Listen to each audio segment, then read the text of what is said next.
Can you all hear me? Yes, go ahead. All right, great. So hi, everyone.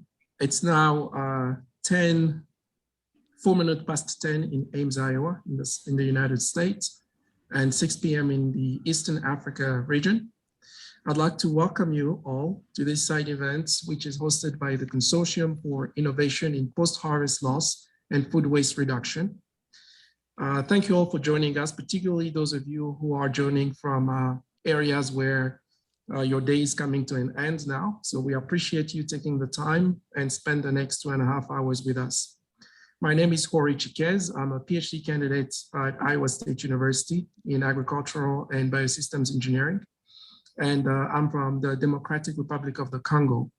I work under the supervision of Dr. Dirk Meyer, who serves as the director of the Consortium for Innovation in Post-Harvest Loss and Food Waste Reduction, and Dr. Steve Sonka, the associate director of the consortium.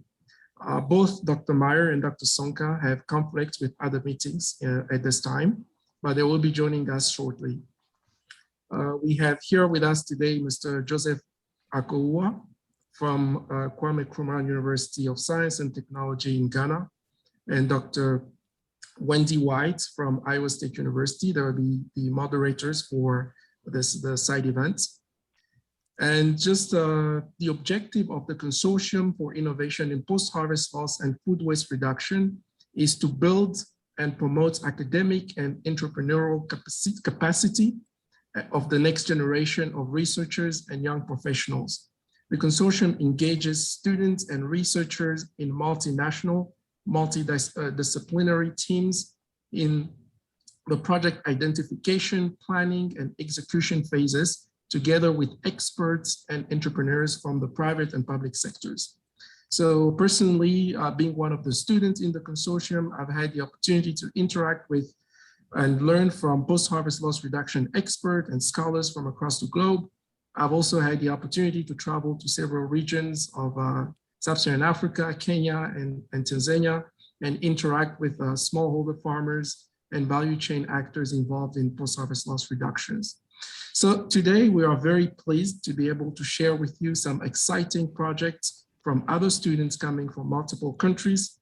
The projects being presented today were selected as being the top presentations in our annual graduate student symposium. So we look forward to your participation and questions, comments in the chat function and so forth.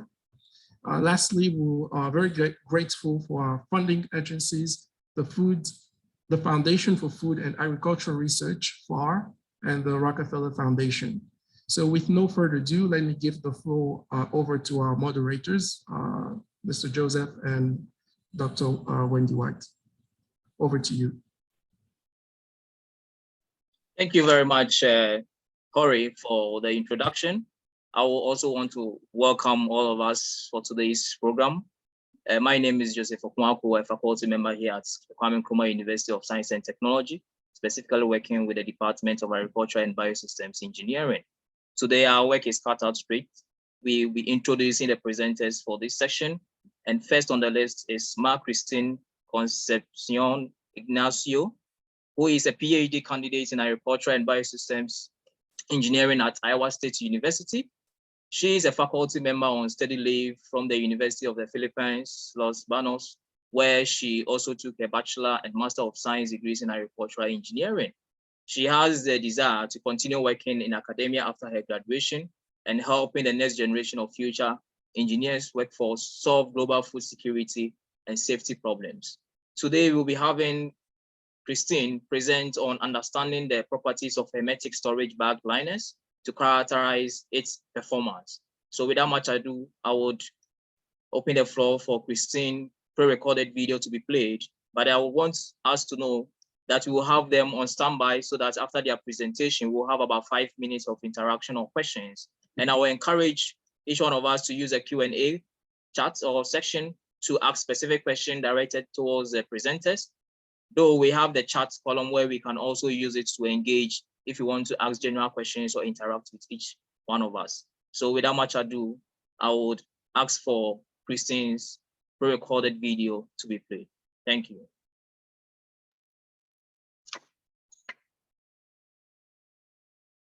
Good day, everyone.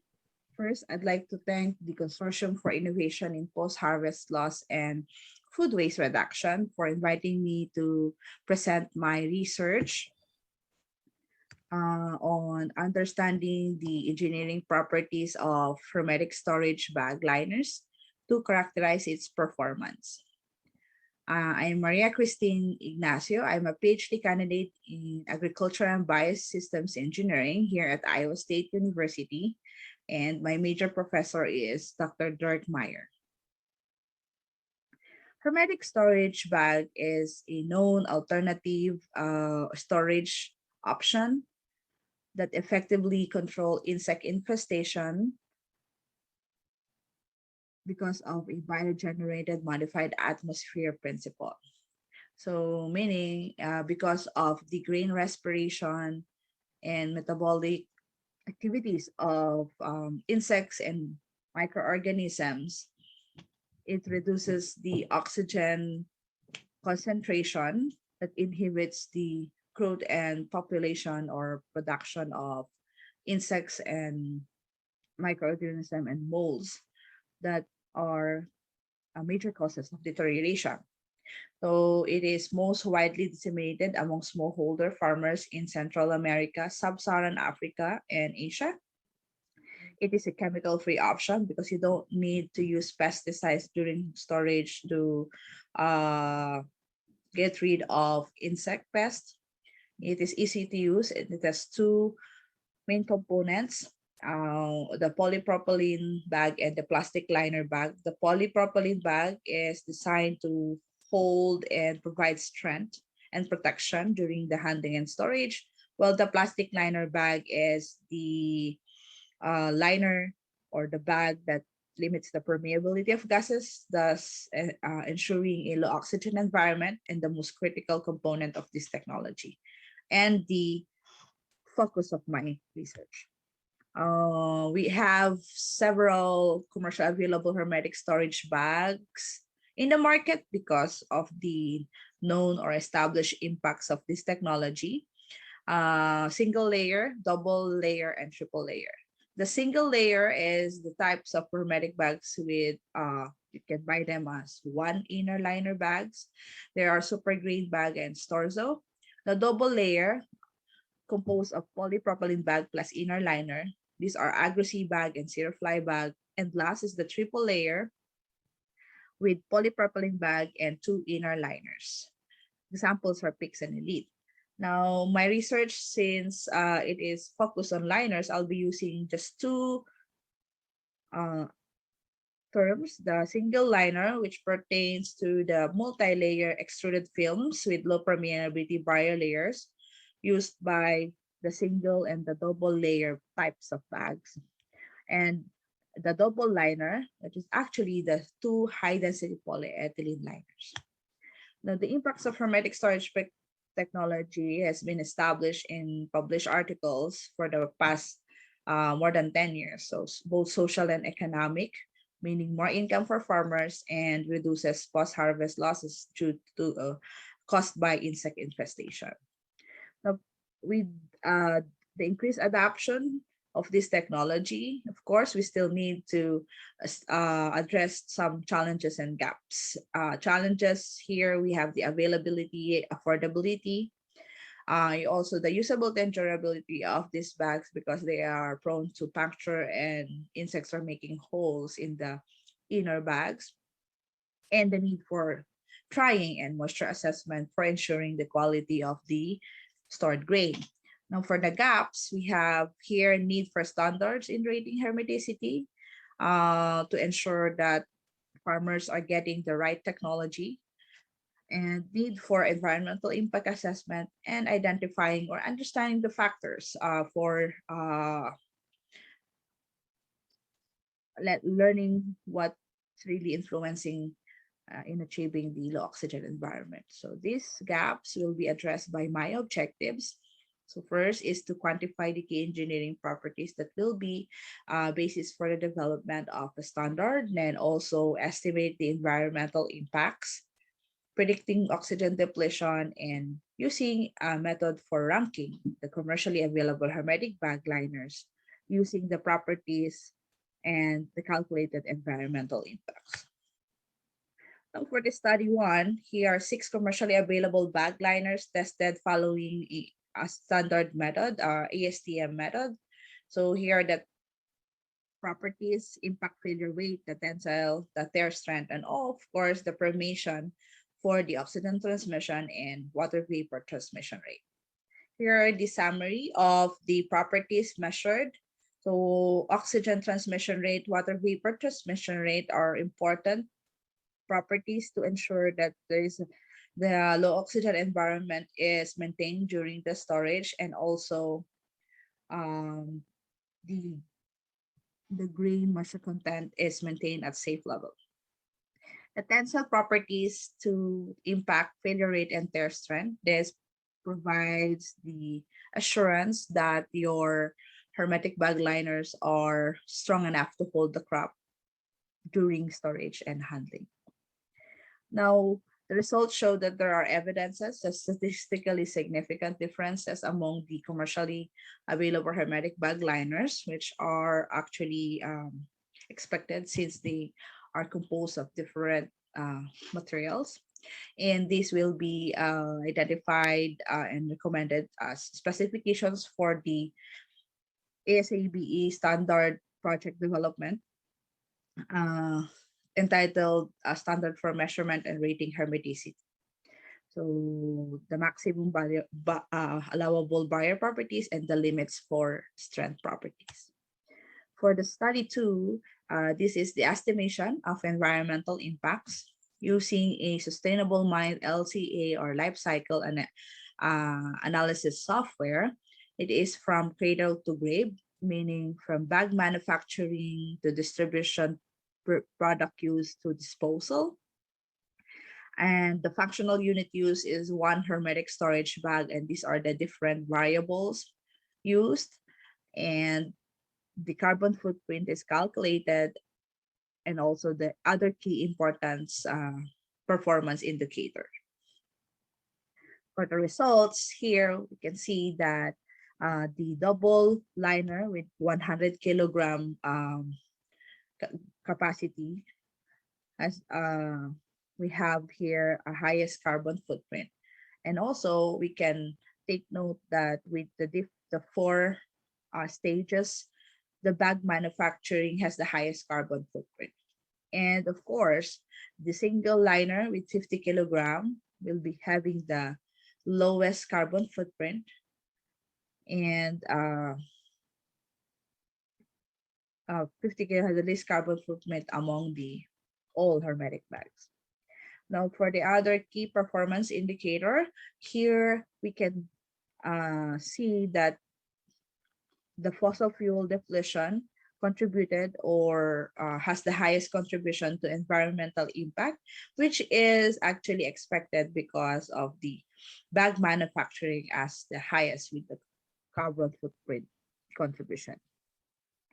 Now, going back here, it is important to know the environmental impacts of this technology from bag manufacturing to disposal. Why? Because it will be helpful for governments to make evidence-based decision on plastic ban, specifically to hermetic bag technology. And also, this will provide information for sustainable use of the technology, specifically on developing ways in reducing the carbon footprint or environmental impacts of bag manufacturing. The study 3 is the oxygen depletion calculation, which is based from or as a function of grain respiration, insect oxygen demand, and hermetic storage bag liner. So grain respiration, different scenarios of moisture content and temperature, while insect oxygen demand is maize weevil and hermetic storage bag for oxygen transmission. Here are the calculations, assumptions used. 100 kilogram capacity bag, the OTR values measured from the experiment, and using the ASABE dry matter loss equation for the grain oxygen consumptions, and also the maize weevil growth prediction and oxygen demand equation here given in the table. So we have the oxygen demand of insects, the number of weevils in bag. We have 200 to 5,000 adult insects, or 2 adult per kilogram to 50 adult per kilogram grain of maize meal, we are using 200 adults or 2 per kilogram grain, because that is the economic threshold, meaning if you have that in your grain, 2 adults per kilogram grain, then it will be rejected. Now, storage time up to 40 days, maize weevil growth prediction at the 40th day, we assume that there is an exponential growth of the number of weevils because of the life cycle, meaning so we have laying of eggs until it became a larva and then adult. So that will take at least 36 days to complete the cycle. Dash at the 40th day, there will be a population growth. This is the summary dashboard. So a different scenario here is 13% moisture content, 30 degrees Celsius, and varying the insect per kilogram grain. So we can see the depletion of oxygen here until, of course, more than 40 days. Beyond 40 days, you will see a total depleted oxygen level. And here's the 5 insect per kilogram, 10, 25, 50. So increasing the number of insect per kilogram grain, faster depletion. Now also, we can predict the number of days to reduce oxygen level below 5%, while 5% because that is in literature that if you have below 5%, the adult insects will die. And if the storage structure, the oxygen is maintained below 5% until 2%, and then all other life status will be asphyxiated.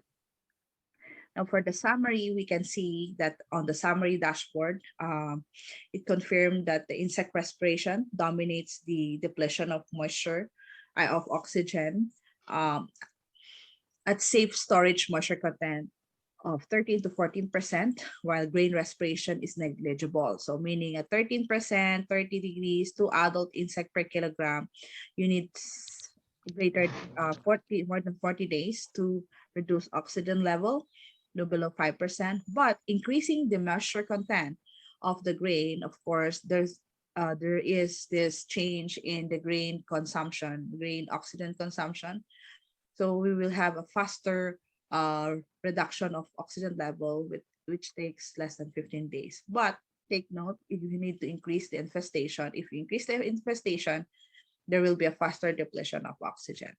So we use 7 and 13 ODR values. So they perform similarly at different scenarios.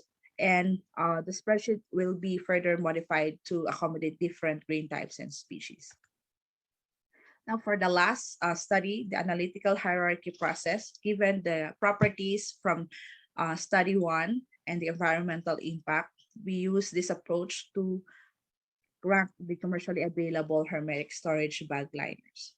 So here are the hierarchy. We have the criteria used as the liner properties. The durability, we conducted aging properties of these liners using an environmental chamber to mimic a 6 months of usage, and then the environmental impact using the life cycle analysis software. We have this 1 to 9 properties, sub-criteria, and alternatives are the different hermetic bags.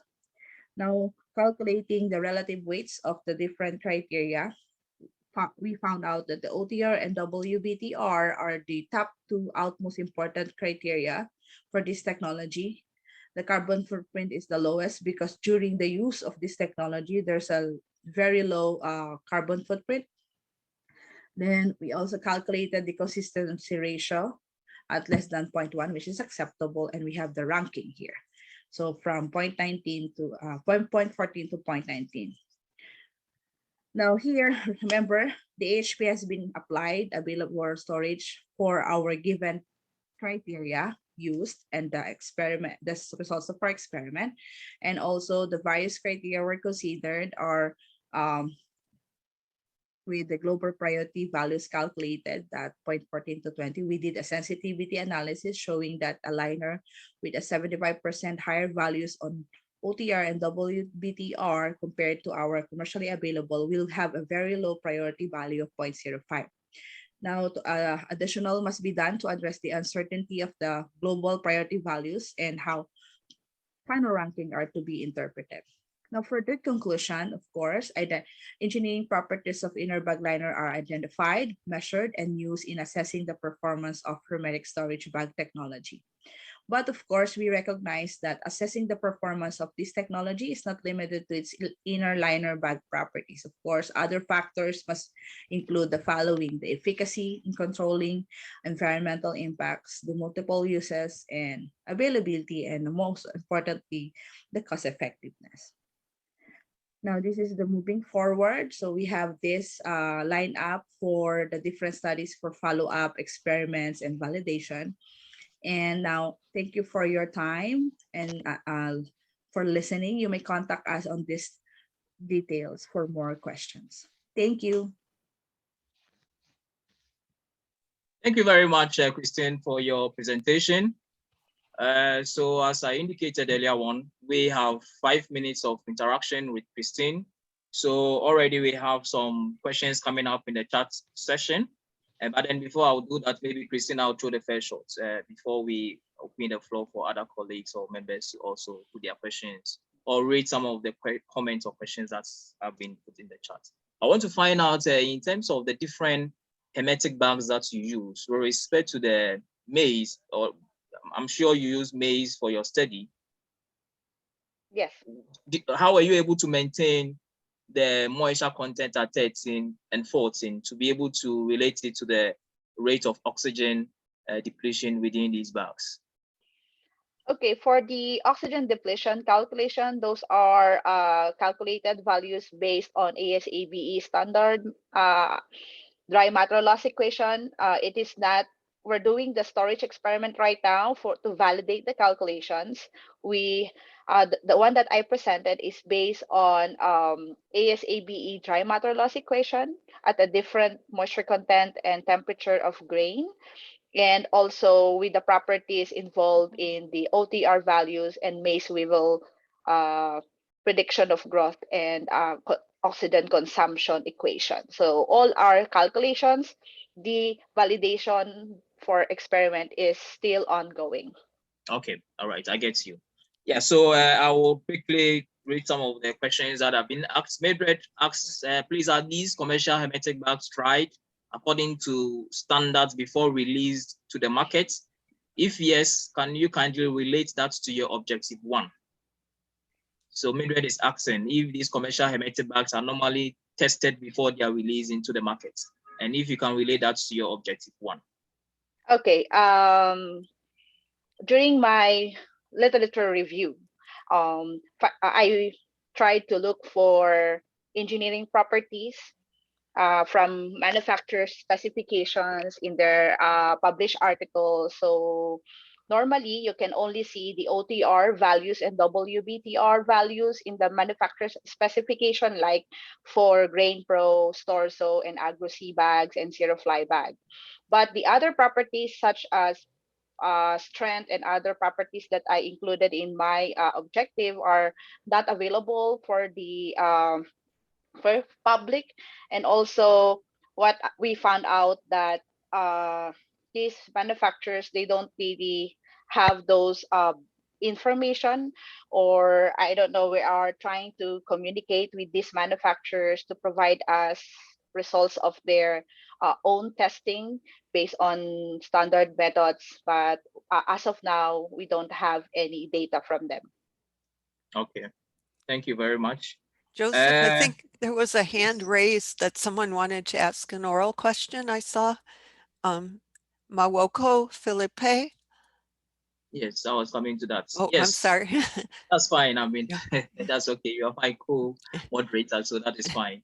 Yes, I've seen some hands raised. I have Don Jacobson, and then what Wendy also mentioned. So please, you can unmute your microphone and then ask your question. Hello, Don. Please, you can unmute your microphone and ask your question. Thank you.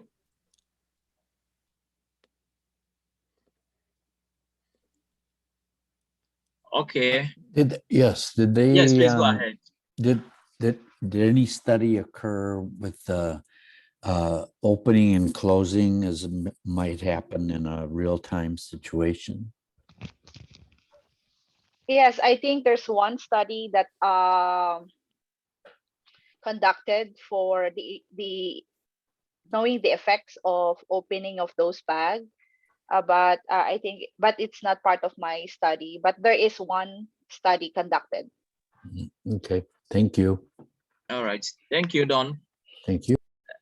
Yeah, please, Wendy, are there more hands raised so that we can move on to the next presentation? Mawoko, I saw your hand raised.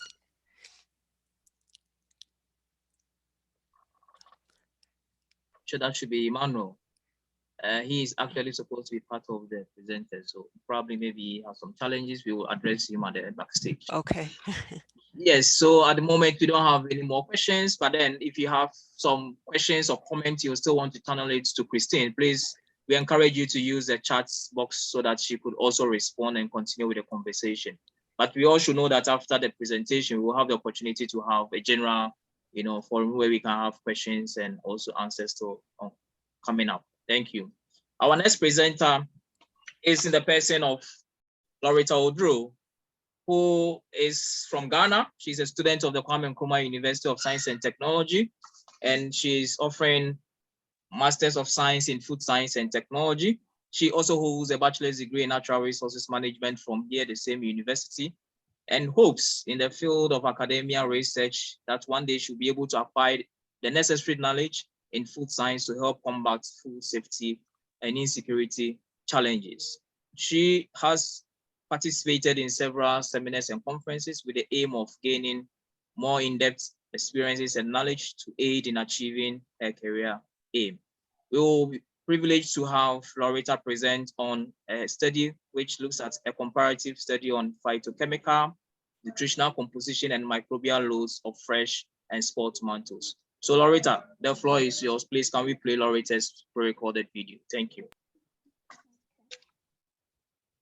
Hello, my name is Loretta Odro, a postgraduate student of Kwame Nkrumah University of Science and Technology in Ghana. I'll be sharing with you the findings of my study, which is titled A Comparative Study on Phytochemical, Nutritional Composition, and Microbial Loads of Fresh and Spoiled Tomatoes. This research was conducted under the supervision of Professor Faustina Dufie Rekumenu and Engineer Joseph Opon Akowa. I'll be taking you through the introduction and problem statement. We will also look at the relevance of the study through to conclusion, and finally our references. Tomatoes have high store of nutrients and phytochemicals and are also the most commonly consumed vegetable in Ghana. Research has shown that tomatoes produced in Ghana is less than the domestic demand, yet a high percentage of about 37.5 is lost to post-harvest loss. This is evident that there are high tons of tomatoes that go waste every year. But then the big question remains that what actually happens to the wasted fruit, or what are they used for? Studies have indicated that there is a rise in the consumption of spoiled tomatoes in Ghana because they are cheaper on the market as compared to the fresh tomatoes. Although such tomatoes are consumed, do they actually confer health benefits to their consumers? Certainly, the nutritional and phytochemical value of spoiled tomatoes are lacking. And then although the alarming reports from several studies have established that indeed spoiled tomatoes have high levels of pathogenic microorganisms, but people still remain adamant and consume spoiled tomatoes. Therefore, the study will tend to inform the public on the nutritional and phytochemical value of spoiled and fresh tomatoes, and also to ascertain whether spoiled tomato is safe for consumption. The research sought to compare the nutritional and phytochemical composition of fresh and spoiled tomatoes, and for the aim to be achieved, the phytochemical and nutritional composition of fresh and induced spoiled tomatoes were determined. We also determined the nutritional and phytochemical composition of spoiled tomatoes that were sampled from the open market. And then lastly, the microbial loads associated with the spoiled tomatoes were determined. The study was conducted in 2 phases. In phase 1, fresh Roma tomatoes, which is actually one of the tomato varieties, were purchased from a known market, and then a fraction of the fresh tomatoes was induced to spoilage. Laboratory analysis was carried on the fresh and the induced spoiled samples. In phase 2, 6 spoiled tomato samples were randomly purchased from the same market. Laboratory analysis was conducted to compare the nutritional and phytochemical values of the spoiled tomatoes to samples in phase 1. The nutrients analyzed were crude fiber, vitamin C, folate, and potassium. Phytochemicals were mainly lycopene, beta-carotene, and chlorogenic acid, while the microbial analysis comprised total viable and total aerobic counts, as well as the isolation of Staphylococcus aureus and E. coli. Findings of the study showed that the level of moisture in the spoiled tomatoes, whether induced or sampled from the market, was low compared to what was found in the fresh tomatoes because they were intact compared to the spoiled tomatoes which had lost water from open surfaces. And now on the sample codings, F indicates fresh tomatoes, IS for the induced spoiled tomatoes, and S1 to S6 for randomly sampled tomatoes. Crude fiber content in the spoiled tomatoes was higher than what was recorded in the fresh tomatoes. Therefore, a comparison was made between the moisture content and the crude fiber content. We realized that where moisture was high, crude fiber levels decreased. So this suggests that the lower moisture content recorded in the spoiled tomatoes is a contributing factor to the higher yields in crude fiber. Furthermore, Mati et al. In 2018 reported that fiber in tomatoes are non-biodegradable on spoilage. This explains why the crude fiber levels were high at spoilage. Unlike crude fiber, vitamin C degrades along tomato spoilage because it is sensitive to heat, which is generated during the process of spoilage, and this could have accounted for the reduction of vitamin C in the spoiled tomatoes. Hence, the value of vitamin C recorded in the fresh tomatoes was higher than what was recorded in the spoiled tomatoes. While the folate content of fresh tomatoes was 0.3 milligram per 100 gram, that of spoiled tomatoes was 0.4 milligram per 100 gram. But then actually, folate levels differ widely between food sources, with the highest levels found in green vegetables and some fruits such as banana. But then generally, tomato has low folate content. However, higher levels were recorded in spoiled tomatoes due to the release of folate bioenzymes at late ripening.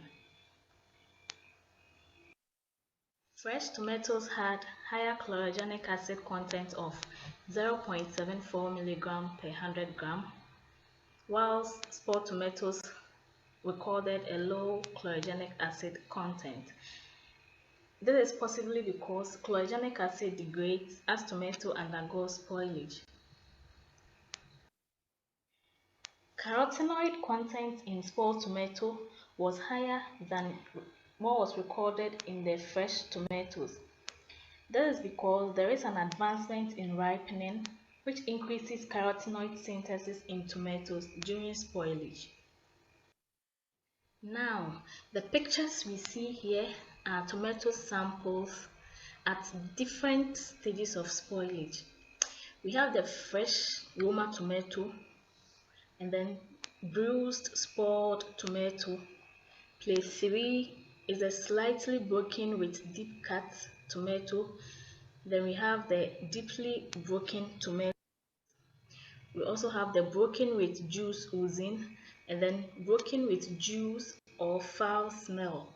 Plate 7 is the induced spoiled tomatoes. These tomatoes are all sold on the market, and especially commercial food operators are mostly found patronizing such tomatoes. Some individuals too prefer these tomatoes because they are cheaper than the fresh tomatoes. Now, Ghana Standards Authority, the regulatory body that has the mandate of establishing standards to ensure high quality of goods produced in Ghana, whether for local consumption or for export, has established allowable thresholds for food commodities, and anything beyond that measure is rendered unsafe for human consumption. Therefore, comparing the microbial loads of studied samples to the Ghana Standard Authority threshold values, all spoiled tomatoes from open markets recorded exceedingly high levels of microorganisms, unlike the fresh tomatoes. Yeast and molds counts were extremely too numerous to count in the spoiled tomatoes. Again, 4 samples contained E. coli, of which the fresh tomato wasn't part. Therefore, the results support earlier reports that spoiled tomatoes is not safe for human consumption due to its associated high microbial loads. In conclusion, the study has shown that spoiled tomatoes have higher nutritional and phytochemical values. However, they are equally highly contaminated by microbes and therefore are not safe for human consumption. Since we can't consume the spoiled tomatoes, value therefore should be added to increase its shelf life and also render it safe for consumption since they contain a high amount of nutrients and phytochemicals. Most consumers of spoiled tomatoes believe that cooking destroys microorganisms present in the spoiled tomatoes. I therefore would recommend that the study be improved upon with an additional sample, but then this time it would be subjected to a source of heat, example cooking or any method of cooking, to ascertain whether it will destroy the microorganisms as claimed. And also different phytochemicals and nutrients in tomatoes could also be studied. These are pictures of tomatoes that were purchased from the market and the samples that were used for the research. I'd like to say thank you to the organizers of this conference and the consortium. Thank you very much for the opportunity to share and gain knowledge. And also to my audience, I would say a big thank you for your time and attention. God bless you.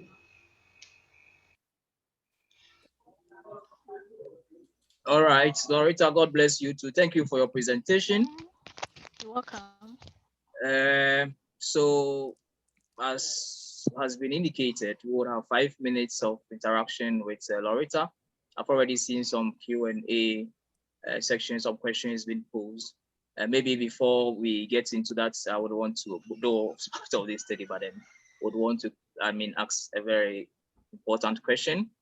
From your recommendation, you are suggesting we should look at cooked tomatoes and see whether indeed the microbial loads that were determined could be, broken down or destroyed. Are you suggesting when it comes in terms of consumption of vegetables, when it comes, or salad, when it comes in the context of Ghana? I know most people enjoy, salad with their food. What would be your concern as far as that is concerned, looking at the microbial loads that were found from your study?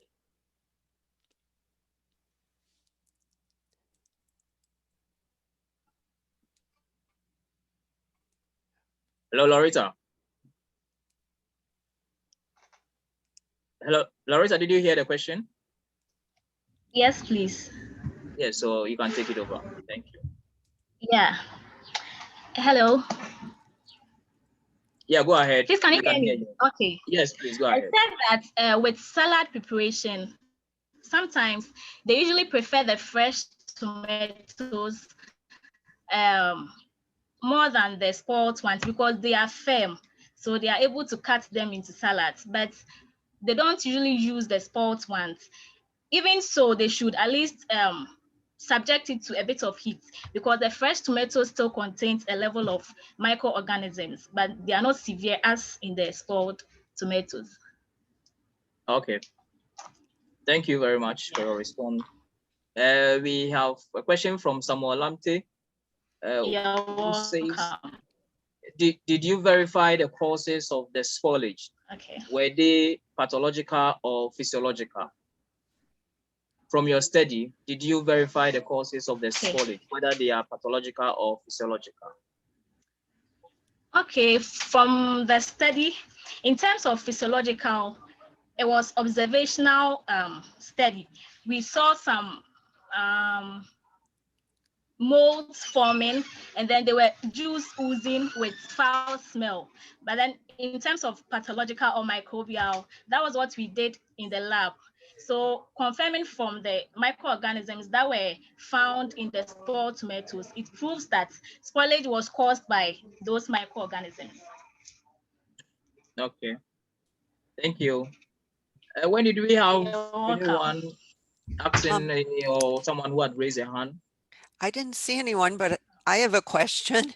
I'm actually a carotenoid researcher myself, so I was interested to see that you were reporting beta carotene content as high as lycopene in the tomatoes, because in the cultivars we have in the US, lycopene would be by far the predominant carotenoid. So I don't know if you can comment if the cultivars would have a different carotenoid composition in Ghana than in the US.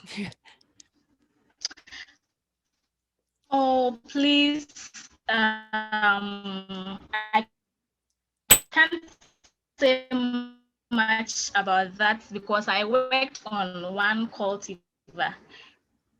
So, yeah, but very important research. You may save some lives with your studies.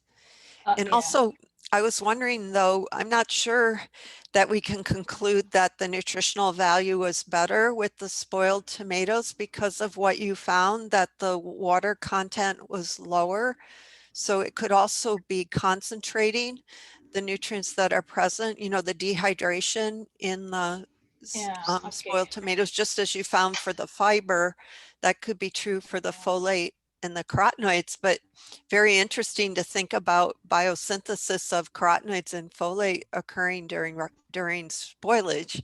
Yeah. So that's you're right, that's a possibility, but also maybe it's just concentration from the loss of water in the spoiled tomatoes. Yeah, thank you. I think these are comments we would want you to carry on. But then we have a quick one from Mildred. She wants to find out what do you mean by induced spoilage? If you could maybe elaborate or explain further when you say induced spoilage. Okay.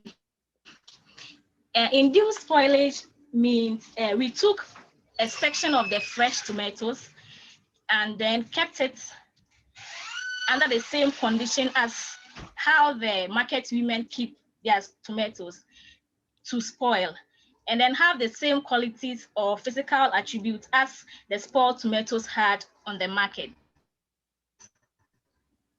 So the induced spoilage is like intentional spoilage. Yeah. Okay. So you set it under laboratory conditions to allow it get induced. We also have from Stanley, you have talked of very contaminant. It's alarming. Can you list some of these which are really pathogenic to human? Did you find some of these contaminants that you can indicate those that are pathogenic to human? Yeah, we can talk of E. coli, And for instance, E. coli, it's unlike other microorganisms which are heat, which are easily destroyed under heat. E. coli is not that much easily destroyed with heat. It's heat resistant, so we can say that one it's pathogenic, highly pathogenic. Yeah. Okay. All right. Thank you very much. If we don't have any more questions, I think the last one just came in. Can you tell there is an induced spoilage not by laboratory tests? Was your induced spoilage not under laboratory conditions? Was it under the same conditions as at the market? I think that's what the question is asked. Yeah. Yes, please. It was this under the same condition as in the market.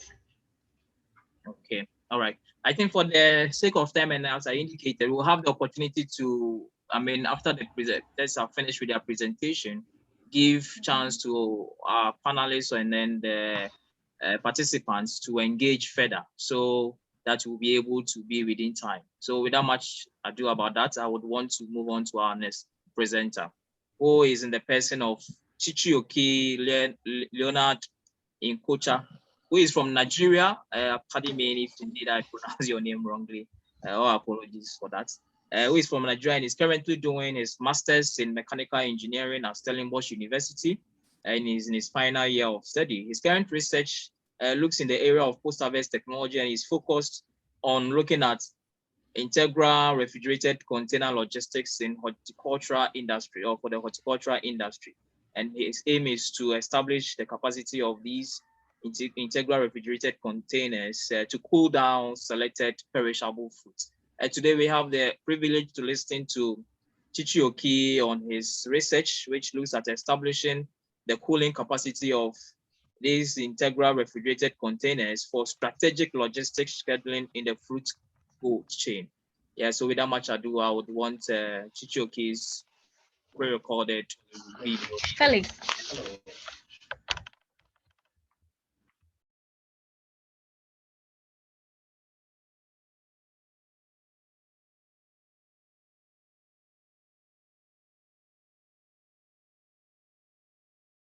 Can we have Chichioke's pre-recorded video played? Thank you. Good day all. I am Chijioke Leonard Nkwacha, a master's student in the Department of Mechanical and Mechatronic Engineering, Stellenbosch University. I am presenting a research on establishing the cooling capacity of wafers for strategic logistics scheduling in the food cold chain. I would briefly introduce the background and aims of this research and speak on the methods, results, and other important sessions on this presentation today. As we know, container logistics is a complex and very crucial activity in the fresh food supply chain in the horticultural industries. And research in this area is very active and quite interesting to deal with. The cooling unit of a reefer container has a limited cooling capacity that it can only lower the food pulp temperature very slowly. And usually it is a standard practice in the horticultural industries to pre-cool the cargo to a specified optimum temperature, which is a normal procedure in operating wafers. However, for flexibility and improved transport scheduling, there may be a need to load a cargo at above optimum temperature and then expecting the reefer to cool down the produce to the optimum temperature while in transit. And in achieving this, a clear understanding of the cooling capacity of the reefer container is required. And now, speaking on the aim and objective of this project, for strategic logistics scheduling and planning, this project aims to measure the cooling capacity of refrigerated container to handle produce which are loaded at above optimum temperature and then expecting a fast cool down to the optimum transport temperature. Yeah, this project also implements the experimental and numerical modeling methods. And in achieving the aim, A realistic CFD model of the airflow and heat transfer has been developed, and a cross-country field experiment has also been performed to obtain the cooling dynamics, the temperature, and the food quality map inside the loaded container. And then further work is to validate the model using the experimental data which was obtained. On this slide, I'll be speaking on the methodology which was adopted in achieving the aim of this project, and it's on the field data collected from the cross-country shipment. The cross-country shipment involved shipping golden delicious apple fruit from South Africa from the port of Cape Town to Nigeria, the port of Lagos, and the duration of the shipment was about 53 days, which was as a result of delays encountered at the port of destination. Usually, it takes about 10 days or 10 to 15 days to ship from South Africa to Nigeria, but there were a lot of delays at the port of destination when the containers arrived, when the container arrived, and berthing didn't take place immediately. So cumulatively, it took 53 days to ship the product. And the measurements which were done in this trial were fruit core temperatures and ambient temperature inside the container, and they were achieved using sensors which were mounted on the walls of the container and inserted in the core of each of the sample fruits. Then fruit quality was also measured at the loading port here in Cape Town and at the unloading port upon arrival at the destination, Nigeria. And the quality data and temperature data obtained from the experiment were analyzed. Here we have the experimental setup for the export trial and the materials used for the export trial. The figure here on the top left corner shows some reefer containers which are transported by a very large shipping vessel, and this is usually the way they are arranged on the shipping vessel and being transported until they get to their destination. Then the figures here on the left shows the materials. Here, figure A here is the package box which was used for the experiment for the export trial, and is the MK4 carton which is usually used in transporting apple fruits. Then the figure here, the figure B here, shows the fruits arranged on layers of trays inside the package box, and they are packaged without plastic bags. Plastic bags actually play a role in the airflow distribution or airflow movement inside the package box and the container generally.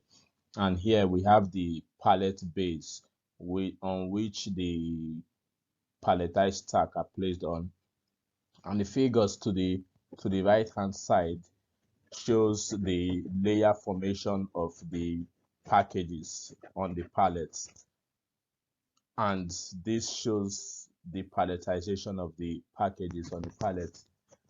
And as we can see here, the pallets are not arranged in a definite pattern. They are staggered, and it's important to note that the arrangement of the packages on these pallets affects the airflow distribution inside this pallet, because the vent holes which aid airflow are being blocked, and vertical airflow is usually very little in the container due to the pattern of arrangement and also the pallet base which blocks the bottom vent holes. Here we have the installation pattern of the sensors for the fruit core and ambient temperature measurement in the container. The figure to the left here shows the pattern of installation of the sensors for the ambient temperature measurement in the container, while the picture to the right here shows the loading pattern of stacked pallets and the location of fruit core temperatures or fruit core sensors for the fruit core temperature measurement. And in total, there were 6 pallets which were monitored for the fruit core temperatures. As I mentioned earlier, fruit quality measurement was done at the loading and unloading ports, and the quality attributes which are measured are these quality attributes shown and listed here. The pictures to the right show the firmness measurement and the sugar level measurement, the color and the weight measurements at the loading ports. Then the figure E here shows the installation pattern of the sensor of the package ambient sensor and the food score sensor inside the packages. The second methodology adopted in this study is the numerical method. And firstly, in developing the model, the pressure drop characteristics of the pallet, otherwise known as the airflow resistance of the pallet, has to be obtained. And this was obtained using the forced air cooling equipment in the laboratory. The picture to the right here shows the experimental setup for the airflow resistance characteristics of the pallet. And here we have half pallet of Packham Triumph pear, which was set up for experiment. And the coefficients which were obtained from this experiment are the viscous and inertial coefficients, which are obtained by fitting the data points from the experiment to the Darcy-Forsheimer equation, which is shown here, and then they can be used to model the porous. They can be used to model the porous medium of the pellets. Here we have the development of a realistic model of a reefer, and the model geometry was an ANSYS design modeler. The meshing of discretization was in ANSYS meshing, and the problem setup was in ANSYS CFX. And here we have the computational domains of the model. The green part here shows the fan region, and this was modeled by implementing a modulated cooling, which is the on and off of the fan unit, and this helps to save energy used in cooling inside the refrigerated container. It's also important to note that heat generation due to produce respiration was calculated as a function of temperature, and the heat exchange with the environment was incorporated as heat fluxes on the walls of the container, the ceiling, the floor, and the door of the container. And also the effect of ambient temperature on the internal temperature of the reefer and cooling of produce was considered in this model. The numerical simulation strategy adopted here simply entails converting complex discrete model as seen in figure A here to a porous medium model as seen in figure B here, while figure C and D show the porous replica of a pallet placed in the cold store and a refrigerated container respectively. This numerical strategy helps to reduce the computational cost incurred during modeling post-harvest facilities. The slide here shows the experimental results which were analyzed, and on the left here we have the categorized ambient temperature levels inside the reefer container, and to the right we have the standard deviation, the mode, the median, and the mean of the ambient temperature inside the container. Here to the left we have the maximum, the minimum, and the average ambient temperatures reached inside the container, and as seen, the maximum temperature is located at the back region of the container, the left door side of the container, while the minimum temperature is located at the cooling unit side of the container, which is the front region of the container, and the average ambient temperature is maintained well below 2 degrees Celsius, which is a good indication there was cooling in the container. And it's important to note that these ambient temperatures actually play a role in the food core temperatures, as seen on the right part of this slide. Here, the maximum food core temperature was located at the left door side of the container, the back region of the container, as expected, and the minimum temperature is located at the front region of the container, at the right side of the container, close to the cooling unit side, which is expected. And the average temperature here is maintained very close to 0 degrees Celsius. As seen, in about 12 days, the container was able to pull down the the initial loading temperature of 1.25 degrees Celsius to about 0 degrees Celsius, and this indicates that the fruits were cooled during the shipment period, and maintenance of such low temperatures inside the container plays a great role in the quality of fruits upon arrival, and this helps to reduce the post-harvest losses which incur in handling perishable produce. Also, we have the heat map summary of the mean, the median, mode, and standard deviation of the fruit core temperature and the ambient temperature inside the packages, and also the summary of the initial and final bulk weight and percent weight loss of the sample packages after the shipment period. The firmness and the color quality data are presented here as analyzed and correlated with the temperatures maintained inside the container during the shipment. And as seen, the temperatures in the container play a great role on the quality of fruit during transit.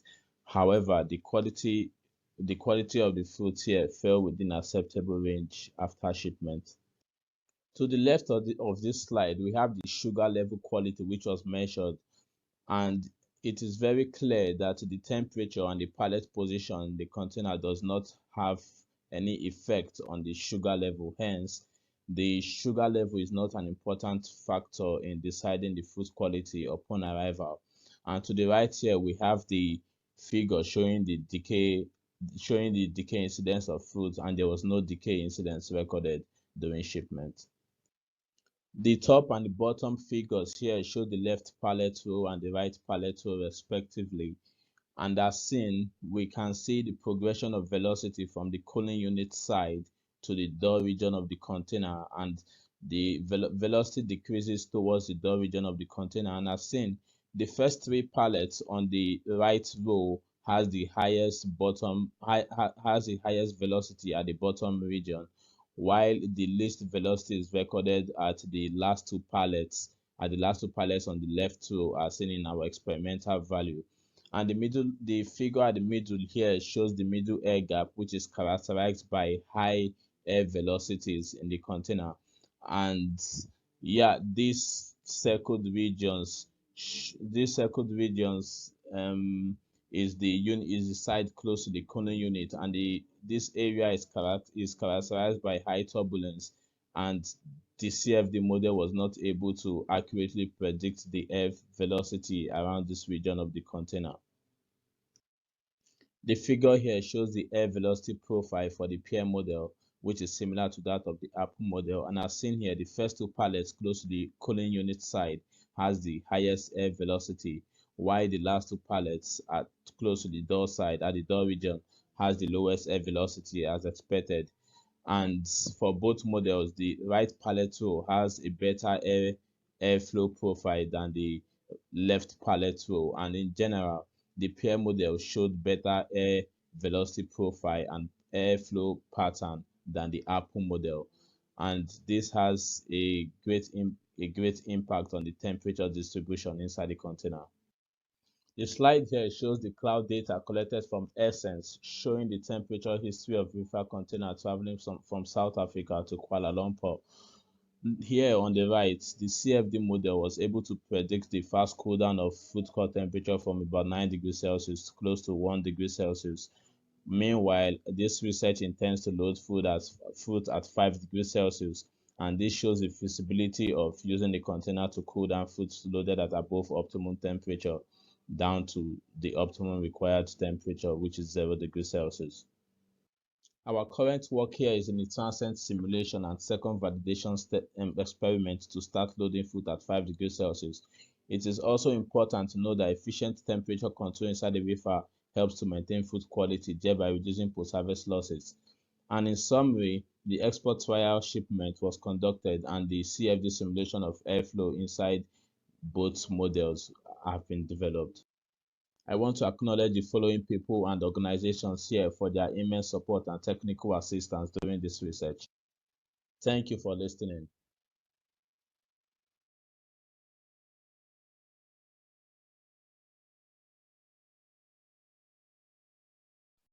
Sorry, my mic was off. Thank you very much, Chioki, for your presentation. So as we've been doing, we would open up for about 5 minutes of interaction with him. So if we have any questions from the participants, please, the floor is open. But then before that, I would want to find out from Chioki whether indeed the position of the false refrigeration system within the container could have any effect as far as the quality of the fruits that were studied are concerned, in terms of where the refrigerator is positioned within the container. Could it have any effect? Was your model able to predict whether indeed the position could have any influence as far as the values that you monitored are concerned? And the second one is, are you concerned about chilling injury? Should we have any delays as far as the movement of the container from one port to the other port is concerned?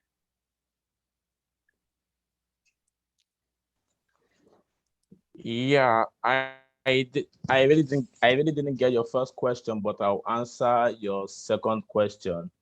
Yeah, when there's delay in shipment, there's usually chilling injury, but the study really didn't consider chilling injury because the fruits also arrived at a very good quality, acceptable quality, and there was no chilling injury that much.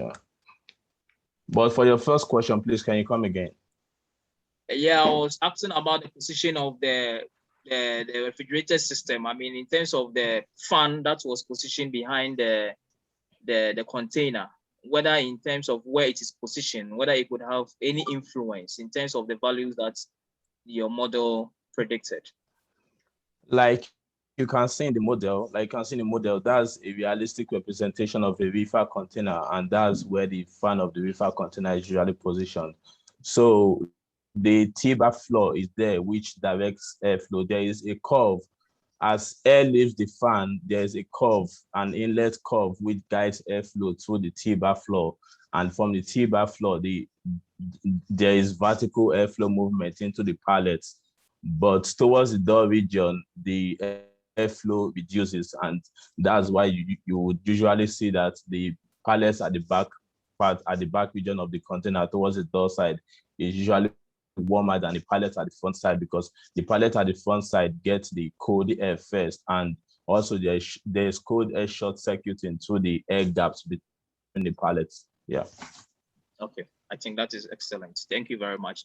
I probably did not see this in the chat, but I think it is the same question which I think you've responded to.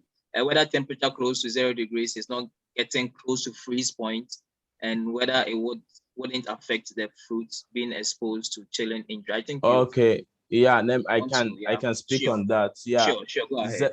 0 degrees Celsius is the optimum transport temperature for perishable produce, because this produce could spoil when they are not maintained under low temperature. So you could be talking of chilling injury when they go beyond -1 degree Celsius for a very long time. So at 0 degrees Celsius, the fruits are safe because that's the optimum transport temperature of the fruits. Okay, thank you. Excellent. So we have another question from Hayford. He would want to find out whether the fruit weights were considered prior to transport and arrival. Yeah, like you can see in the presentation, the fruit's weight was taken at the loading port here in Cape Town, and then at the unloading port in Nigeria, and there was difference in weight, obviously, because there was moisture loss, but the difference wasn't that significant. Yeah. Okay, thank you very much. I don't know, Wendy, whether you've seen anyone raising their hand to maybe have a kind of a live interaction. I haven't. I have a question though. Please go ahead. Gigi, okay, correct me if I'm wrong, but I thought you said or showed that the fruit core temperature and the air temperatures inside the cartons weren't directly correlated. And I was wondering if you could comment on that. Sorry, I didn't get your question. It looked as though there wasn't a direct relationship between the fruit core temperature and the ambient temperature inside the carton. There was a correlation between that, if you could see the result again, because we had high ambient temperature at the back region of the container.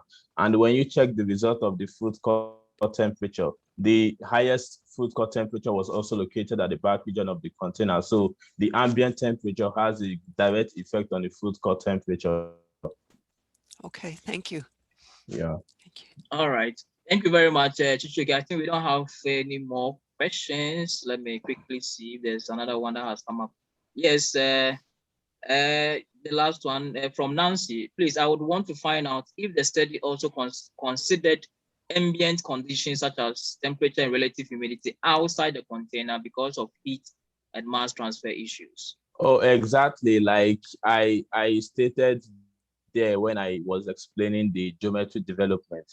The model considered ambient temperature, fluctuating ambient temperature, and also the heat exchange with the environment by heat, like it considered the heat exchange with the environment and included heat flux from the wall of the container. Yeah, and the ambient temperature was also, I didn't explicitly like state everything in the slide because of time, but ambient temperature was considered. And for my simulation, like I'm running my transient simulation now, the ambient temperature doesn't really, like fluctuating ambient temperature doesn't really have a serious effect on the cooling of the fruit inside the container, because I tried different scenarios. I kept the ambient temperature constant at 10 degrees Celsius, like other studies did as well. And I also fluctuated the ambient temperature. During the day, it gets higher, and the night, it gets lower. So there was no significant difference or effect on the cooling of the fruit in the container. Okay, thank you for your response. I think the last one before we move on to the next section.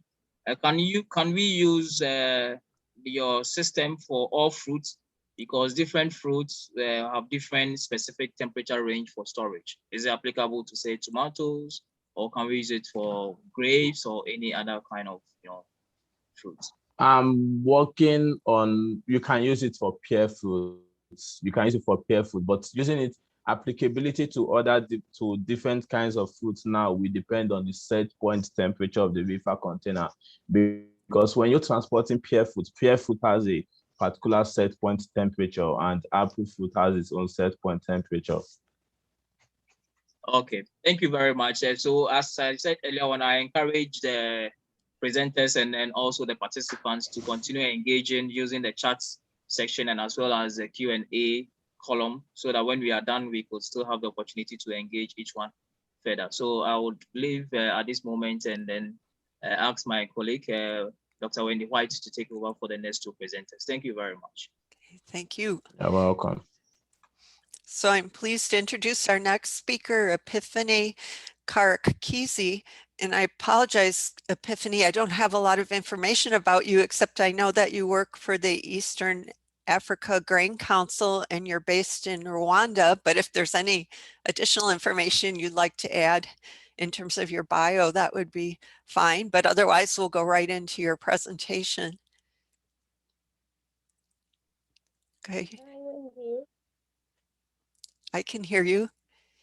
Yes, thank you. I have shared a short bio of myself, but if you don't have it, there is I didn't. No, I apologize. I have shared on Dropbox, but it is okay. So yes, I am Epiphany Karekezi from Kigali, Rwanda. I am program associate at Eastern Africa Grain Council, and I work with them since 2015. And before that, I was working for the Ministry of Agriculture and Animal Resources in Rwanda, and especially for the post-harvest losses estimate for cereals and beans and soybeans. So I can say for 5 crops, mainly maize, rice, wheat, beans and soybeans. And I also work for the fertilizer subsidy program. I was in charge of that, and the agro dealership development. So, and I did my master's in information systems. My education background is in IT. Sorry about that. Even if I'm passionate about agribusiness, all that is agriculture issues. And I did also my undergraduate in computer science and engineering. So I am quite curious and interested in the digital solutions to empower the agriculture sector, and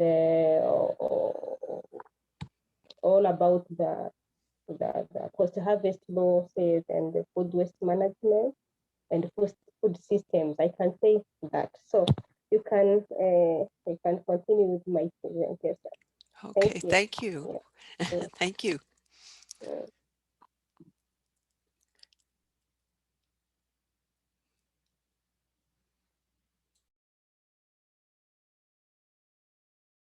Hi everyone, my name is Epiphany Karekezi from Kigali. I'm going to present about a project called Combating Aflatoxin in the Maize Value Chain in Uganda. The project has been launched 2 years ago. It was a project for a 2 years period, funded by AGRA and implemented by a consortium made by Eastern Africa Grain Council, the Ministry of Agriculture and Animal Resources, Clinton Development Initiative, and Africa Improved Foods.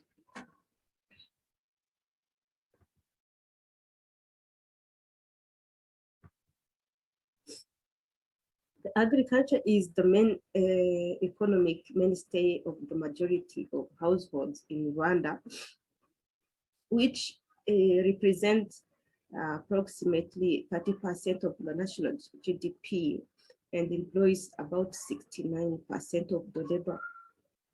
In 2007, the crop intensification program was launched to increase agricultural production, and maize was among the priority crops of the program.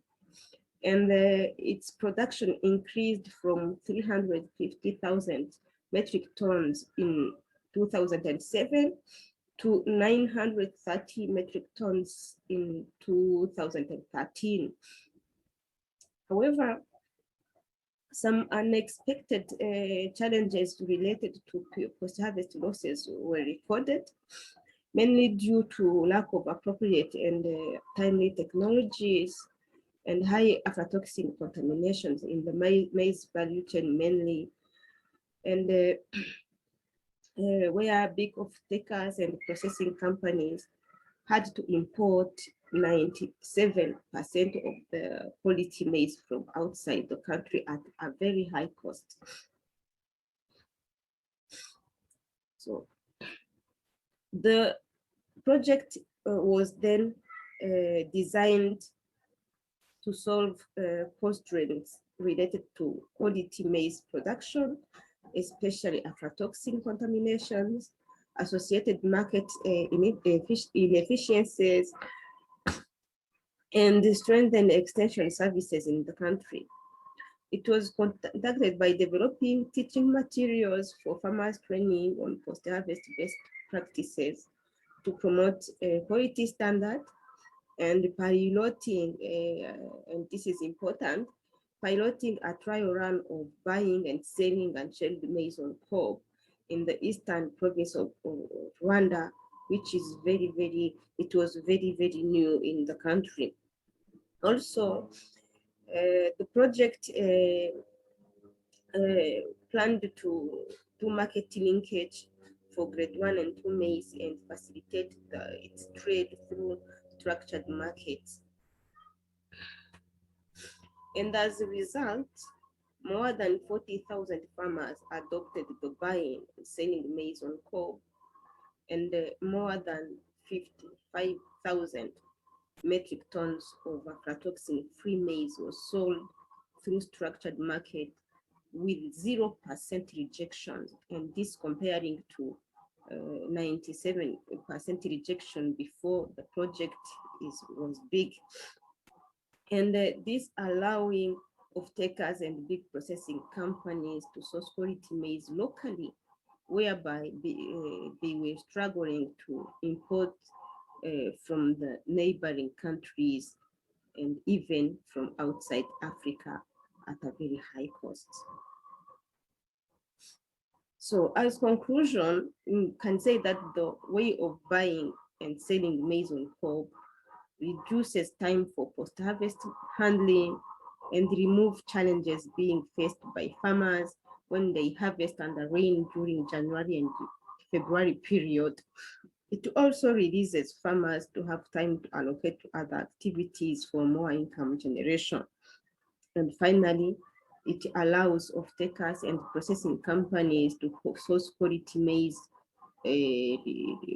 required on the market locally. Buying and selling maize on cob model then will be deemed to be an effective way of mitigating aflatoxin contamination in the maize value chains. And as a way forward, this model should be adopted at country level, and the SMEs encouraged to invest in post-harvest handling equipment in terms of mechanical shelling, drying, and cleaning. Also, testing laboratories and services have to be made available near farmers' locations at an affordable cost, and awareness created to detect any aflatoxin contamination before supplying maize to off-takers, and this to avoid unnecessary rejections. So my special thanks to the Alliance for Green Revolution in Africa for funding the project, and Eastern Africa Grain Council for training farmers on post-harvest handling practices, awareness creation on East African community harmonized standard for step of crop, and facilitating trade through structured market in Rwanda. And special thanks as well to Clinton Development Initiative, CDI, for providing extension services to farmers in the eastern province of Rwanda and creating awareness on the dangers of aflatoxin in the Rwandan community. To Africa Improved Food for playing a big role of taking big volumes of grade 1 maize for the project beneficiaries and buying at premium price. The Ministry of Agriculture and Animal Resources for partnering in the implementation of this project and facilitating the policy framework formulation and the National Aflatoxin Mitigation Plan. I thank you all, and I'm waiting for your question. If there is any question, kindly don't hesitate to ask. Thank you.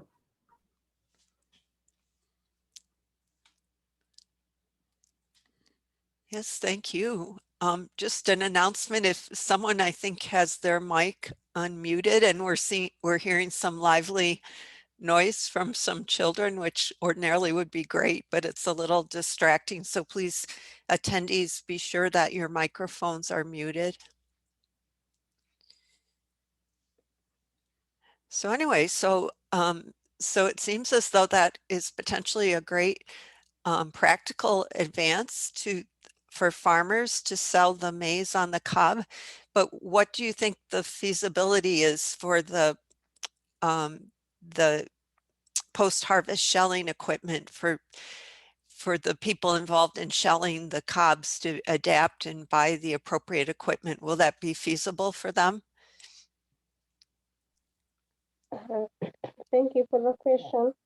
Yeah, the equipment for shelling and drying maize grain is it is not really feasible for everyone, and it requires a big investment, and that is why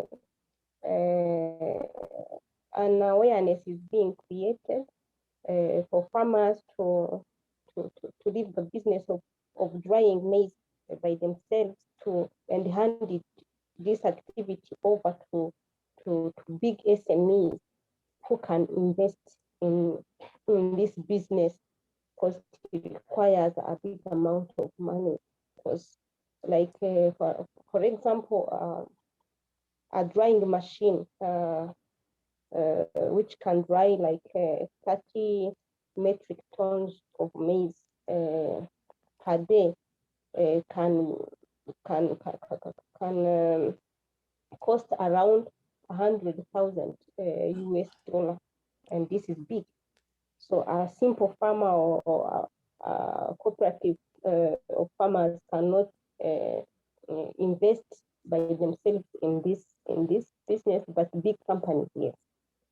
Yeah, and it seems to be a good business for them, because everyone now wants to leave this business, because it causes a lot of post-harvest losses, which does not benefit to farmers. Yeah, thank you. Thank you. Mm. I'm not sure if we have additional questions. Am I missing something, Joseph?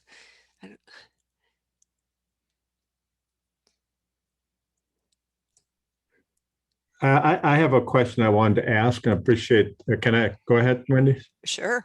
Yeah, very interesting, presentation. Again, the situation in Rwanda is one that's unique. Do you have a sense of how much mycotoxin, for example, aflatoxin, is actually occurring in the field? I mean, what are the levels that makes it a benefit to harvest and dry on the ear, on the cob? Thank you, Doug. After the project, we proceeded with lab tests, and we found that for the maize sold on cob, in the lab, we found that they can, the maximum aflatoxin levels could not go beyond 3 ppbs. But for the maize sold on as grains, they could even go up to 25 ppb. You see, there is a big difference between the two. That is why now people are preferring to sell on cobs. Thank you. Yes, I would also want to maybe ask a quick question. Epiphany, thank you for your presentation. I would want to find out how practical is this approach for the smallholder farmers who obviously may not have systems in place that could be used for drying their maize on ear. Do you have an idea what are some of the practical challenges that such smallholder farmers? But I think you did mention that it has to do with big companies who may have their investments to go for some kind of drying systems which will make it easier for them to handle large volumes of maize and dry them out. What about the smallholder, which I know may dominate the sector in terms of maize production in Rwanda? Thank you. Thank you, Joseph. The good thing in Rwanda is that most of smallholder farmers are grouped in cooperative, and rarely we find individual farmers doing this kind of business alone.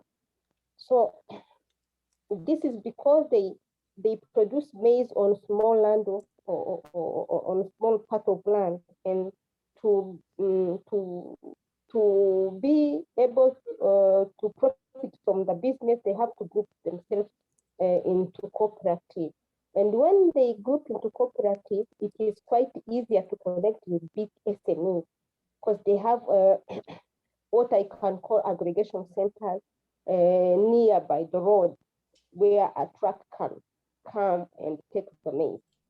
So there is a big communication between cooperatives and big SMEs, and good enough, Rwanda is a very small country and communication is very easy. So, and we have extensionists, market linkage officers between the two groups of people, and this is quite very it is very practical for them. where we did our research and where we operated, it's very easy for them to sell maize on cobs. Thank you. Yeah, thank you very much for your response. Yes, Wendy, over to you. We have another question from Hayford Ofori asking, on what practical basis is there a comparable study that the researchers concluded that buying and selling maize on cobs is beneficial in reducing aflatoxins?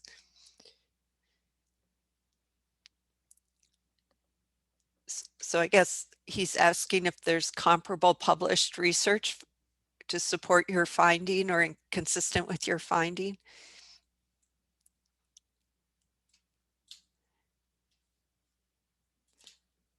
We may have lost Epiphany. Oh, I have muted myself. Sorry. Oh, okay. I could not put everything in PowerPoint slides in such a short time, but there is a research we did after the implementation of the project, and that showed that not only we have lower aflatoxin contaminations for the maize on cob, but also it is quite profitable. This is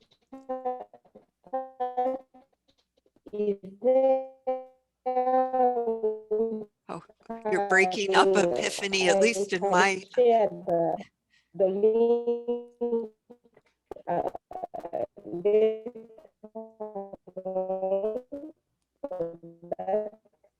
We're losing our audio with you, Epiphany. At least I am. Correct me if I'm the only one.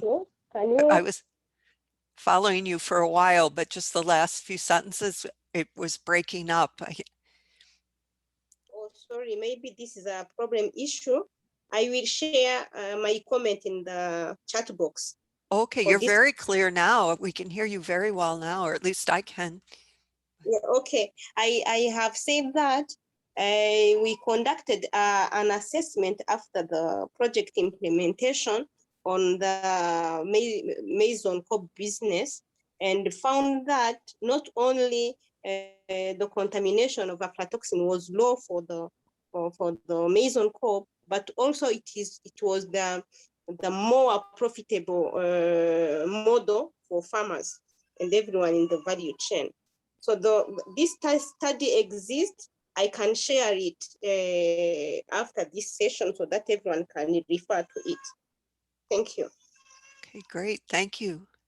Welcome. Any additional questions for Epiphany? If not, then we'll move on to our final speaker, last but not least. So our final speaker is Emmanuel Mwoko, who is a master's student in horticulture and a research assistant at the University of Nairobi in Kenya. And he's also an organizer of the today's conference and has been, if I understand correctly, for 2 previous conferences as well. So thank you for that, Emmanuel. And without any further delay, we'll turn the floor over to Emmanuel.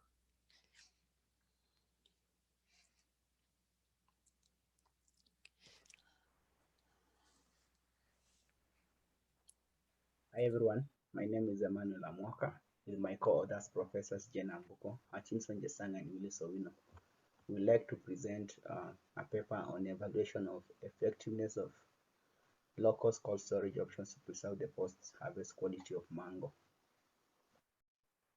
Horticulture is one of the leading foreign exchange earners in Kenya, with a total domestic value of 236 billion, which is an 11% increase from 2016, according to the 2017 HCD report, of which fruits alone constitute 60 billion. And of the fruits, mango is of importance, where is ranked second after avocado and banana for both export and domestic market, respectively. Mango in Kenya is dominated by smallholder farmers who depend on it for their livelihood. However, its full potential has not been fully exploited due to various factors, among them the post-harvest losses experienced. Mango is a highly perishable fruit with a very short shelf life, and marketing period once harvested or once mature. Farmers do not employ the applicable storage practices and technologies to preserve quality of these harvested fruits, and therefore they are forced to sell their fruits immediately after harvest, leading to lower prices, or some of them leave the fruits to rot on farm. This results to very high post-harvest losses or even more in some areas. There are various applicable low-cost storage technologies that can be used to extend the shelf life of mango, but have not been adopted by these smallholder farmers. Reason being lack of proper awareness and technical know-how of the technology, access and cost, and also efficiency. So there was need for us to do a comparison or a comparative study of these applicable low-cost storage technologies available to the smallholder farmer. This can be done through use of locally available materials to construct the non-conventional coolers that are affordable and that are also very adaptable to the region in terms of weather. When these technologies are in place, farmers can aggregate their mangoes that can be sold later, or they can be used for processing.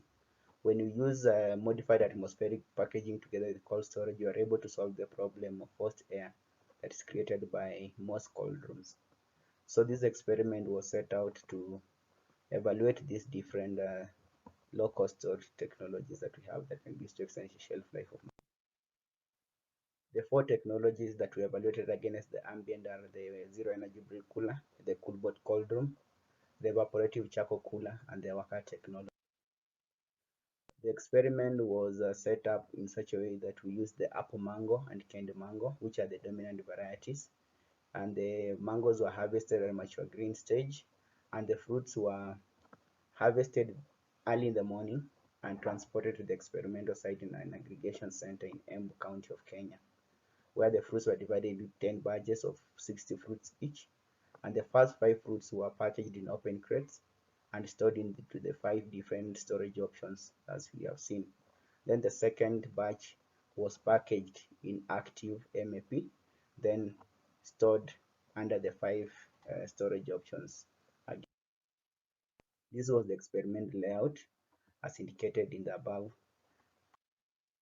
The parameters that were measured were, we used 3 fruits to sample after every 3 days. Then we measured air and fruit pulp temperatures using data loggers. We also did a measurement in peel and flesh color, firmness, and also overall shelf life. In terms of quality, we measured amongst others the TSS and vitamin C. The experimental design was a completely randomized design with a factorial arrangement of treatment, factors being the storage option and the packaging option. Data was entered into Excel and analyzed using GenStat 15th edition. Then the differences were seen through using LSD at 0.05. The results show that fruits that were under cold storage had their shelf life extended for longer as compared to those ones under the ambient. Also, the fruits that were under the MAP had a relatively longer shelf life and of good quality compared to those that were unpackaged. The air around the fruits in the cold rooms was recorded across the study, and this graph shows the first 24 hours, which was a replica of the whole study. We will see that the coolbot cold room had a significantly good difference that had the optimal temperatures for storage of mango, which is 12 degrees, and this was because the cold room was able to be set at those temperatures.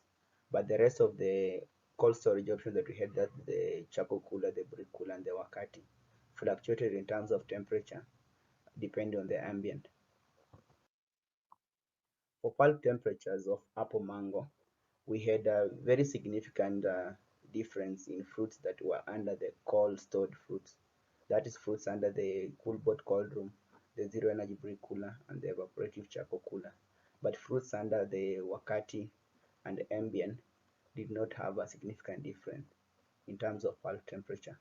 However, there was also no significant difference between apple and canned mango varieties, and also fruits that were packaged and were unpackaged. For Kent, a similar trend was observed. For flesh color, we observed a decrease in hue angle of the fruits as they ripened from the start of the experiment and the end of the experiment. There was also a significant difference in terms of hue angle for fruits that were under cold storage compared to those ones that were under ambient. For fruits that were packaged, there was a small difference in terms of color retention as compared to those fruits that were unpackaged. Similar trends were observed in canned mango, but the fruits, the peel color of canned remained green, as it is an inherent characteristic of the variety.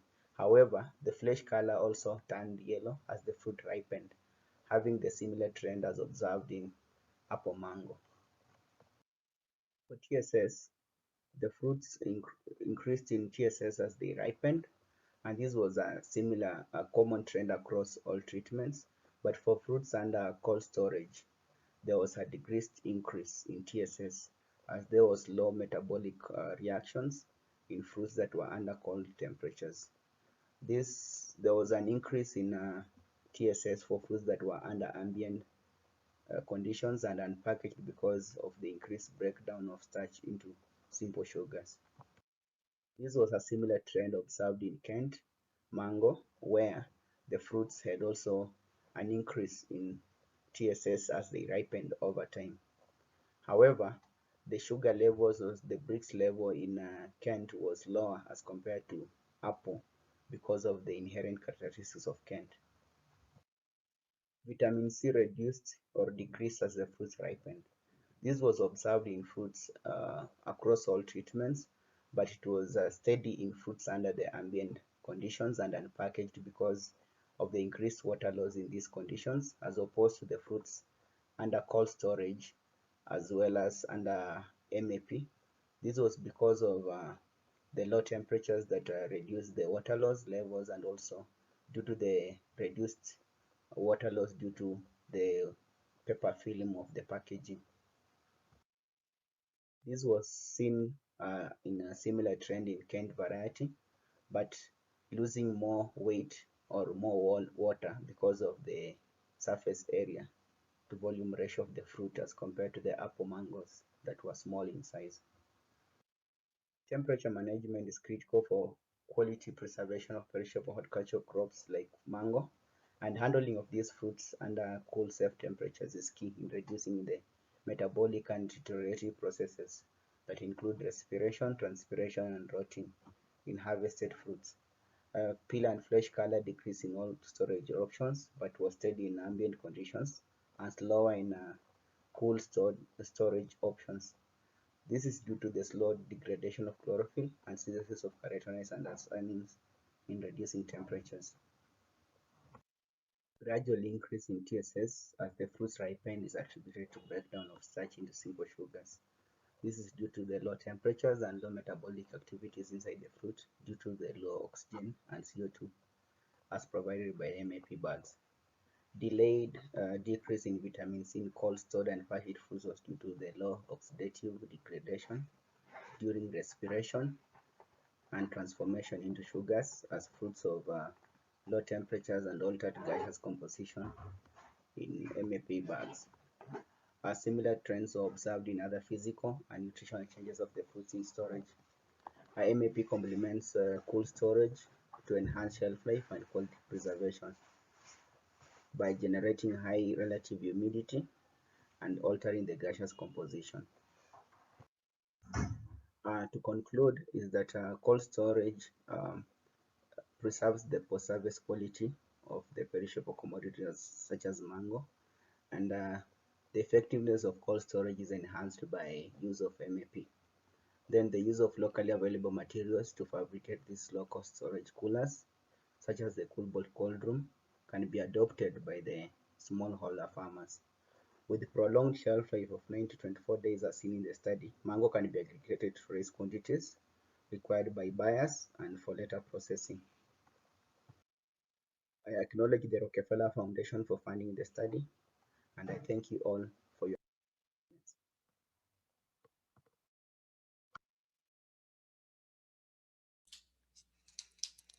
Thank you, Emmanuel. Thank you. Do we have any questions for Emmanuel? Well, I would want to maybe throw the first shot again. Emmanuel, thank you for your presentation. Very excellent presentation. I've realized that you've responded to which of these methods will be the most cost-effective for post-harvest storage of mangoes in Kenya, and I think you had indicated that the cobalt will be preferable. I would want to find out what is the situation with the smallholder mango farmers in Kenya with respect to the adoption or acceptability of these or the cobalt technology. Is this something that you are encouraging coming together as cooperatives to be able to, because I know it might be, in terms of the financial parts, be a bit challenging. So what is the strategy for its adoption? Thank you.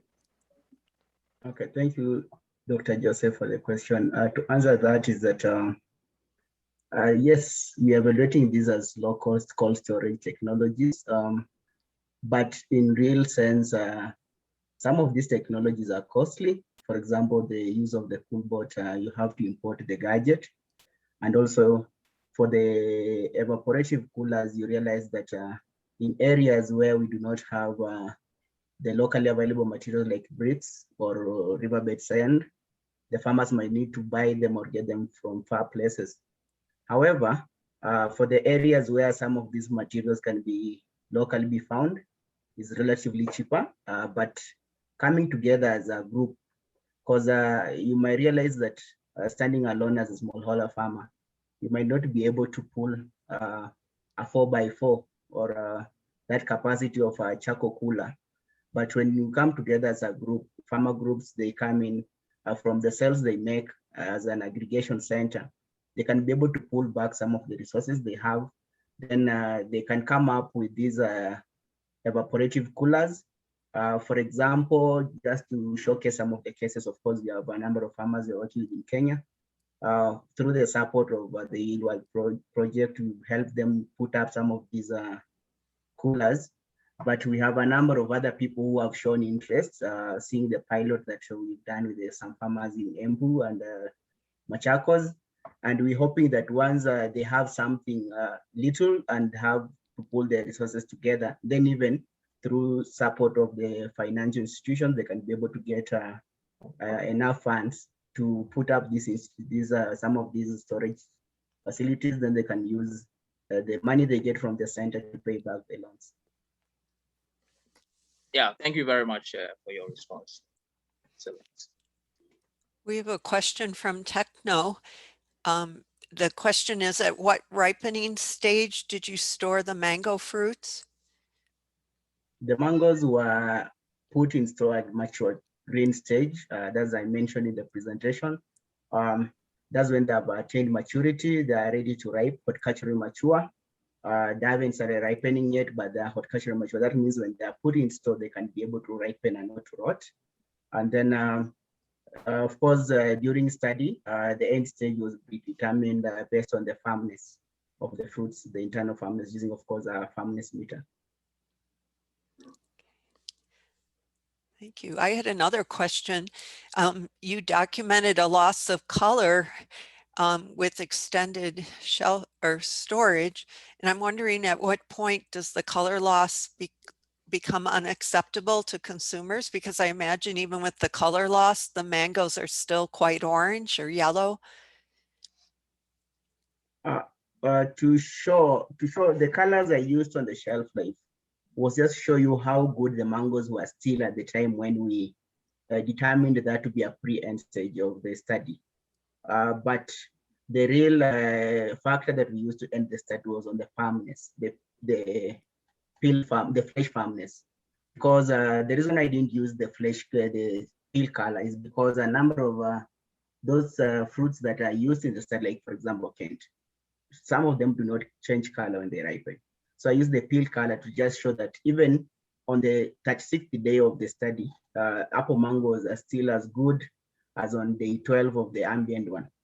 But to end the study, to say this mango is now not sellable, we didn't use the color rather, but we used the flesh firmness that is now objective. Okay, thank you. Thank you. Any additional questions or comments? More comment, and again, Emmanuel, great job on your presentation, and I'm glad to also see how you're differentiating, and identifying this difference for the evaporative coolers, right? Because again, your data shows very well that the passive, so to speak, natural convection evaporative coolers are kind of changing as a function of the wet bulb temperature of the ambient air. That's why you kind of get this temperature profile that you have versus the CoolBot, which of course uses electricity to operate the air conditioning system that hangs inside the cooler. Is the system that you have or that you've investigated, is that one that is powered by electricity from the grid, or have you also looked at options where perhaps a solar panel, can be mounted on the roof? And again, there are some coolers that are available for that. Have you looked at any options, for how electricity could be generated for the CoolBot? Yeah. For the CoolBot, for sure, Dr. Dark, if you can remember, in one of our farmers, actually where I did my study in an area called Karurumo in Embu, Kenya, the CoolBot cold room in that aggregation center is run by the solar panel. Yes, we have the electricity in place, but we realized the place is a little bit drier, and we installed for them a solar system where the CoolBot cold room runs on a single phase and uses the little power. So during the day and very early parts of the night, the cold room is able to run on the solar panels or the stored solar power. And then maybe towards the later hours of the night, or when the weather is not good enough, is when they run on electricity. So this is an option that can be done. And when you harness the power, actually you can be able to run all these on solar power. We have a comment from Techno, or a question, I should say. The statement is, you said peel firmness, which is the epicarp, was used to determine the shelf life. What about the pulp firmness, i.e. the mesocarp? To answer that, actually, maybe he didn't get me well, or she didn't get me well. I said what we used to determine the shelf life for end stage was actually the mesocarp, or the flesh color, because of the two varieties of mangoes used in the study. Apple being could have shown both the peel and the flesh, because the color changes on both sides. But for Kent, sometimes it ripens and doesn't change color. So just to be very sure, we used the flesh. So for firmness as well, we did for both.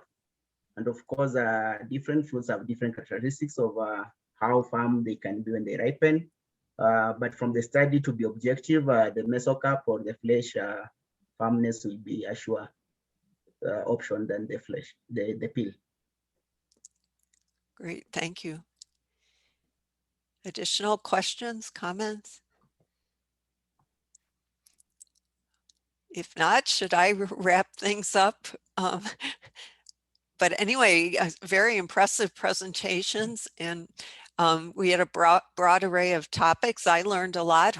I'm sure the attendees learned as well. And thank you very much to the presenters. Very impressive. Thank you. And then do we just say goodbye? Or? I'll make a couple. Also, yeah. Go ahead. Yeah, they could go ahead.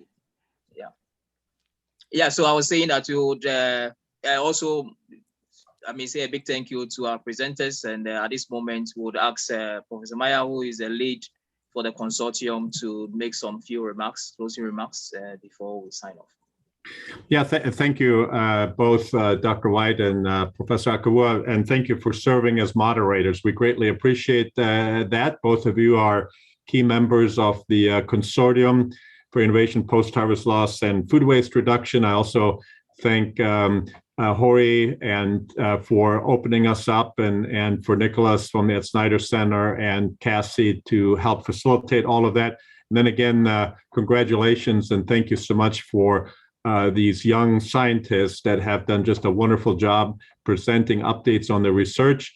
They're members of the consortium. They are guided by collaborators of the consortium, and it's wonderful to see their research making the kind of progress that they've made. And so we're very appreciative of the opportunity to organize this as a side event to the Third All Africa Post-Harvest Congress and exhibition. Of course, we all wished we could be somewhere in Africa to meet at this point in time, whether that was going to be Addis or somewhere else, but look forward to seeing many of you, at least virtually, throughout the next few days. And again, thank you all for joining us and for the kind remarks that many of you are sharing in the chat function. And so with that, have a great rest of your day and evening, and we'll see you back at throughout the virtual conference. Again, thank you so much, Joseph and Wendy, for being with us today. Appreciate it. My pleasure. Thank you very much, Dek, also for the opportunity. All right. Thank you. Thank you all. Thank you. Sure. Thank you very much, man.